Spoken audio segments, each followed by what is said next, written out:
आज है 23 मई 2026 दिन शनिवार। Welcome back to clean news MP. चलिए देखते हैं मध्य प्रदेश की 25 फटाफट बड़ी खबरों को। इससे पहले आप न्यूज को कहां से देख रहे हैं हमें कमेंट में बताना बिल्कुल ना भूलें।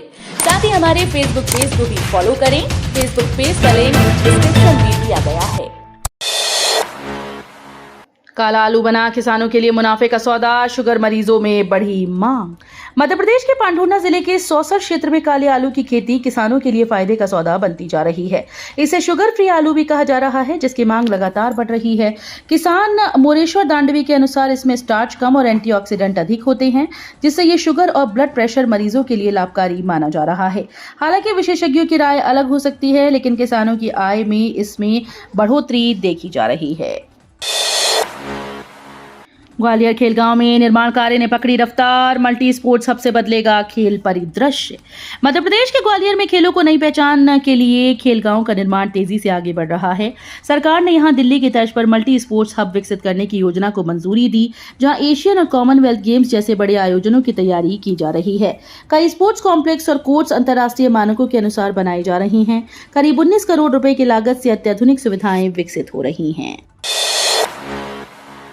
राज्यसभा चुनाव को लेकर एमपी में सियासी हलचल तेज, कांग्रेस की एक सीट पर बढ़ा दबाव।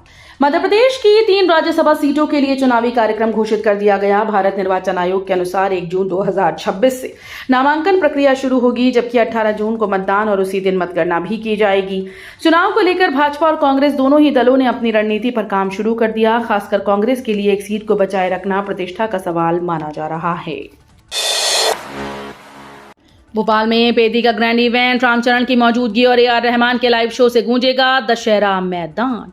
भोपाल एक बार फिर से बड़े एंटरटेनमेंट इवेंट का गवाह बनने जा रहा है। गोविंदपुरा दशहरा मैदान में फिल्म पेदी का मेगा इवेंट आयोजित किया जाएगा। इसमें साउथ सुपरस्टार रामचरण तेजा और फिल्म की पूरी टीम शामिल होंगी। वहीं संगीत सम्राट AR रहमान के लाइव परफॉर्मेंस से शाम और भी खास बनने वाली है। थाने के अंदर हो बदसलूकी तो QR कोड करें स्कैन, सीधे होगा एक्शन, SP खुद करेंगे हैंडल। नवागत पुलिस अधीक्षक ने डिजिटल क्षेत्र में एक नई पहल करते हुए QR कोड का शुभारंभ किया। डिजिटल नवाचार नागरिकों की शिकायतों के निराकरण और त्वरित एक्शन के मकसद से किया गया। गुरुवार को SP के निर्देश पर सभी थानों और चौकियों में स्कैनर लगाया गया। पुलिस के द्वारा बदसलूकी करने पर फरियादी QR कोड स्कैन करके सीधे SP तक अपनी शिकायत पहुंचा सकते हैं। भोपाल को मिली बड़ी रेलवे सौगात, संत हिरदाराम नगर बना दूसरा जंक्शन। भोपाल के संत हिरदाराम नगर रेलवे स्टेशन को अब आधिकारिक तौर पर जंक्शन का दर्जा मिल गया। पश्चिम मध्य रेलवे जबलपुर मुख्यालय के आदेश के बाद स्टेशन का नाम संत हिरदाराम जंक्शन हो गया है। राजधानी भोपाल का ये दूसरा जंक्शन बनने से रेल कनेक्टिविटी और परिवहन व्यवस्था को बड़ा फायदा मिलेगा। साथ ही व्यापार और रोजगार के नए अवसर भी बढ़ने की उम्मीद है। भाजपा विधायक रामेश्वर शर्मा ने इसे ऐतिहासिक उपलब्धि बताते हुए प्रधानमंत्री नरेंद्र मोदी, रेल मंत्री अश्विनी वैष्णव, मुख्यमंत्री डॉ मोहन यादव और सांसद आलोक शर्मा का आभार जताया। MP में कैमरों से होगी वाहनों की जांच, सड़क हादसे रोकने सरकार की बड़ी तैयारी। मध्य प्रदेश में सड़क दुर्घटनाओं पर लगाम लगाने के लिए मोहन सरकार ने नई तैयारी शुरू कर दी। सुप्रीम कोर्ट के निर्देश पर राज्य सड़क सुरक्षा सचिवालय बनाने की प्रक्रिया तेज हो गई। परिवहन विभाग की समीक्षा बैठक में मुख्यमंत्री डॉ मोहन यादव ने दुर्घटना संभावित क्षेत्रों की मैपिंग कराने के निर्देश दिए। अब वाहनों की जांच डिटेक्शन सिस्टम और कैमरों की मदद से की जाएगी। साथ ही दूसरे राज्यों से आने वाले मालवाहक वाहनों की जांच के लिए परिवहन चौकियों और टोल नाकों को आधुनिक बनाने पर जोर दिया। उज्जैन में जल संरक्षण की बड़ी मुहिम, रेन वाटर हार्वेस्टिंग से बढ़ेगा वाटर लेवल। उज्जैन में बारिश से पहले जल संरक्षण को लेकर नगर निगम ने व्यापक अभियान शुरू किया। जल संचय जन भागीदारी मिशन के तहत घरों, होटल्स, लॉज, फैक्ट्रीज, अन्य प्रतिष्ठानों में rooftop rain water harvesting system लगाए जा रहे हैं। छतों से जमा होने वाला पानी फिल्टर होकर रिचार्ज पिट के जरिए जमीन में पहुंचाया जाएगा या टैंकों में संग्रहित कर दोबारा उपयोग किया जाएगा।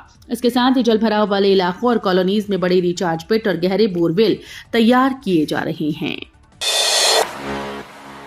लाडली बहना योजना में फर्जीवाड़ा, सरकारी नौकरी में रहते हुए लाभ ले रही थी 27 महिलाएं। मुख्यमंत्री लाडली बहना योजना में 27 ऐसी महिलाएं चिन्हित की गईं जो शासकीय सेवा में होने के बावजूद लगातार योजना का लाभ उठा रही थीं।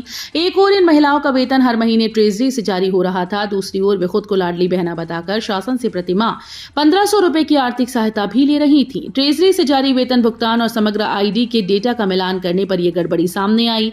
जांच में पता चला कि कई हितग्राही नियमित शासकीय कर्मचारी हैं। सिंगरौली महोत्सव में आज सीएम मोहन यादव, करोड़ों की सौगात और विकास योजनाओं की बारिश। मध्य प्रदेश के सिंगरौली में आज सिंगरौली महोत्सव का भव्य आयोजन होगा, जिसमें मुख्यमंत्री मोहन यादव शामिल होंगे। मुख्यमंत्री जिले को खेल और निर्माण कार्यों समेत कई विकास परियोजनाओं की सौगात देंगे। कार्यक्रम के दौरान वे भाजपा कार्यकर्ताओं से मुलाकात करेंगे और अधिकारियों के साथ समीक्षा बैठक भी करेंगे। भाजपा जिला अध्यक्ष सुंदरलाल शाह के मुताबिक आयोजन में प्रधानमंत्री के ऊर्जा संरक्षण और वैश्विक ऊर्जा संकट से जुड़े संदेश को प्रमुखता से रखा जाएगा।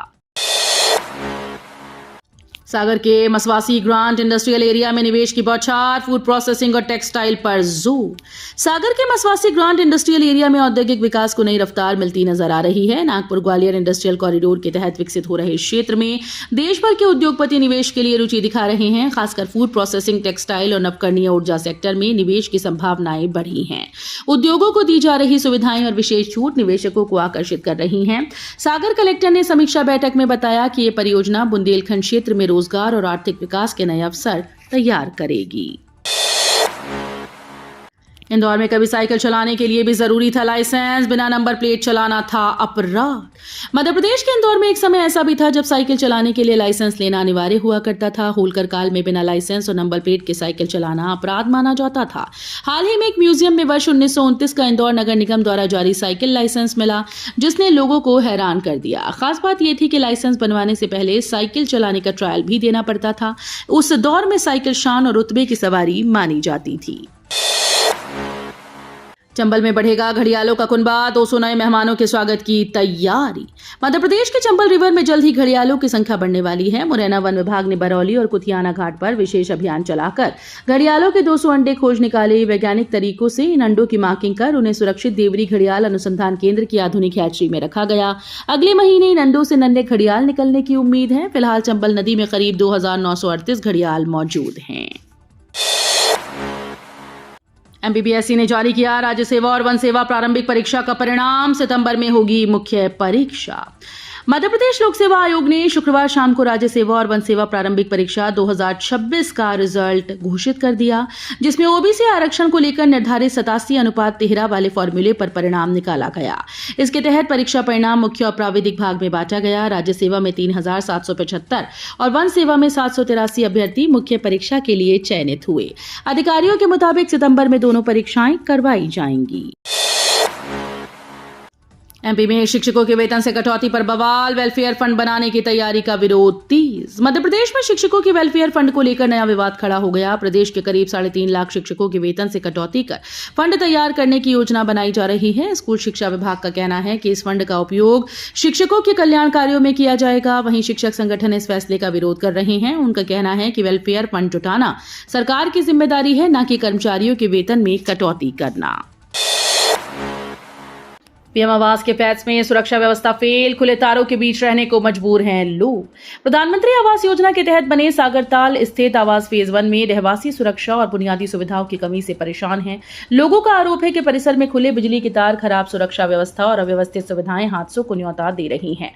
आवासीय परिसर में लगे कई स्ट्रीट लाइट पोल के पास बिजली के तार खुले पड़े हैं, जहां बच्चे खेलते हैं और हर समय दुर्घटना का खतरा बना रहता है। मध्य प्रदेश में राज्यसभा चुनाव का बिगुल, 3 सीटों पर सियासी सरगर्मी तेज। मध्य प्रदेश के 3 राज्यसभा सीटों पर चुनाव को लेकर राजनीतिक हलचल तेज हो गई। इलेक्शन कमीशन ऑफ इंडिया ने चुनाव कार्यक्रम जारी करते हुए 18 जून को मतदान की तारीख तय की है। प्रदेश में 2 सीटों भाजपा और 1 सीट कांग्रेस के खातों की खाली हो रही है। नामांकन की प्रक्रिया 8 जून तक चलेगी, जबकि 9 जून को जांच और 11 जून तक नाम वापसी होगी। मतदान सुबह 9 बजे से शाम 4 बजे तक होगा और उसी दिन मतगणना के बाद परिणाम घोषित कर दिए जाएंगे। ट्रैफिक चौराहों के लाउड अनाउंसमेंट पर एनजीटी सख्त, कहा नागरिकों की शांति से समझौता नहीं। राजधानी के ट्रैफिक चौराहों पर तेज आवाज में हो रही पब्लिक अनाउंसमेंट सिस्टम को लेकर नेशनल ग्रीन ट्रिब्यूनल की सेंट्रल जोन बेंच ने सख्त रुख अपनाया। ध्वनि प्रदूषण को गंभीर पर्यावरणीय और स्वास्थ्य संकट मानते हुए अधिकरण ने प्रशासन, ट्रैफिक पुलिस और मध्य प्रदेश प्रदूषण नियंत्रण बोर्ड को जरूरी निर्देश दिए हैं। पर्यावरण कार्यकर्ता राशिद नूर खान की याचिका पर सुनवाई के दौरान एनजीटी ने कहा कि स्मार्ट ट्रैफिक मैनेजमेंट के नाम पर नागरिकों की मानसिक शांति और स्वास्थ्य से समझौता नहीं किया जा सकता। एमपी में 2 साल में चलेंगी 5,000 नई बसेस, ग्रामीण इलाकों को मिलेगा बेहतर परिवहन। मध्य प्रदेश में सार्वजनिक परिवहन को मजबूत बनाने के लिए राज्य सरकार जल्द ही मुख्यमंत्री सुगम परिवहन सेवा योजना शुरू करने जा रही है। मोहन यादव की समीक्षा बैठक में लिया गया अगले 2 सालों में प्रदेश भर में 5,000 से ज्यादा नई बसेस चलाई जाएंगी। योजना का उद्देश्य ग्रामीण नेटवर्क विस्तार, महिला सुरक्षा और लोगों को बेहतर लोक परिवहन सुविधा देना है। परिवहन सचिव मनीष सिंह के मुताबिक प्रदेश को 7 क्षेत्रों में बांटकर बसेस का संचालन किया जाएगा। सोहेल खान का ऐतिहासिक रिकॉर्ड 3.30 सेकंड में नॉकआउट कर जीता 23वां गोल। मध्य प्रदेश के सागर के कूडो खिलाड़ी सोहेल खान ने एक बार फिर से शानदार प्रदर्शन कर पूरे प्रदेश का नाम रोशन किया। चौथी राष्ट्रीय कूडो चैंपियनशिप में उन्होंने पुरुष 250 पीआई वर्ग में स्वर्ण पदक अपने नाम किया। टूर्नामेंट के दौरान सोहेल ने महज 3.30 सेकंड में मुकाबला खत्म कर भारतीय कूडो इतिहास का सबसे तेज नॉकआउट रिकॉर्ड बनाया। इसके साथ ही उन्होंने लगातार 23वां गोल्ड मेडल जीतकर भारतीय खेल जगत में नया इतिहास रच दिया है। भोपाल को मिला दूसरा railway junction, Sant Hirdaram station से बढ़ेंगी सुविधाएं। मध्य प्रदेश की राजधानी भोपाल में अब 2 रेलवे जंक्शन होंगे। रेल मंत्रालय ने अमृत भारत परियोजना के तहत संत हिरदाराम रेलवे स्टेशन को जंक्शन का दर्जा दे दिया है। संतनगर स्टेशन को लेकर नोटिफिकेशन जारी किया गया, जिसके बाद यहां यात्री सुविधाओं के विस्तार और लंबी दूरी की ट्रेन के हॉल्ट बढ़ाने की तैयारी शुरू हो गई। अभी रतलाम मंडल से आने वाली चुनिंदा ट्रेन यहां रुकती हैं, जबकि अधिकांश ट्रेन का संचालन भोपाल स्टेशन से किया जाता है। एमपी के छात्रों को बड़ी राहत, अब कॉलेज फीस 3 किश्तों में जमा करने की सुविधा। मध्य प्रदेश में कॉलेज छात्रों को फीस जमा करने में बड़ी राहत मिली। उच्च शिक्षा विभाग ने 5,000 रुपए से ज्यादा फीस को 3 किश्तों में जमा करने की अनुमति दी। इस फैसले से आर्थिक रूप से कमजोर छात्रों को फायदा मिलने की उम्मीद है। वहीं स्नातक और स्नातकोत्तर पाठ्यक्रमों के पहले चरण में अधूरे दस्तावेज और सीमित कॉलेज विकल्प जैसे वजहों से करीब 68,000 विद्यार्थियों को सीट आवंटित नहीं हो सकी। मेधावी छात्रों को मिलेगा करोड़ों का प्रोत्साहन, स्कूल टॉपर्स को बांटी जाएंगी स्कूटीज। मध्य प्रदेश के मुख्यमंत्री मेधावी विद्यार्थी योजना के तहत खंडवा जिले के 2052 मेधावी छात्रों के खाते में 5 करोड़ 13 लाख रुपए की प्रोत्साहन राशि भेजी जाएगी। एजुकेशन पोर्टल पर छात्रों की जानकारी अपडेट कर दी गई। उत्कृष्ट समेत कई स्कूल्स के 100 से ज्यादा छात्रों को 25-25 हजार रुपए के लैपटॉप प्रोत्साहन राशि के रूप में मिलेंगे। वहीं इस बार भी हर स्कूल स्तर पर टॉपर छात्र और छात्राओं को स्कूटी दी जाएगी। एमपी में कांग्रेस जनता पार्टी की एंट्री, पेपर लीक के खिलाफ युवाओं का प्रदर्शन तेज।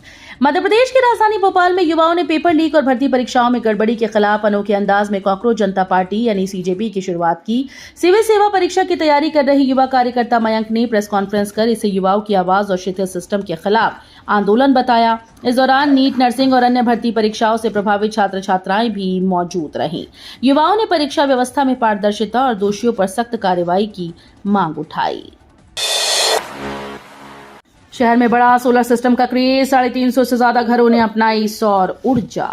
बिजली बिल में राहत पाने के लिए शहर में तेजी से लोग सोलर सिस्टम अपना रहे हैं। अब तक करीब 350 घरों और प्रतिष्ठानों में ऑन ग्रिड सोलर सिस्टम लगाए जा चुके हैं। दिन के समय इन घरों की बिजली जरूरतें सौर ऊर्जा से पूरी हो रही हैं, जबकि रात में बिजली कंपनी के नेटवर्क का उपयोग किया जा रहा है।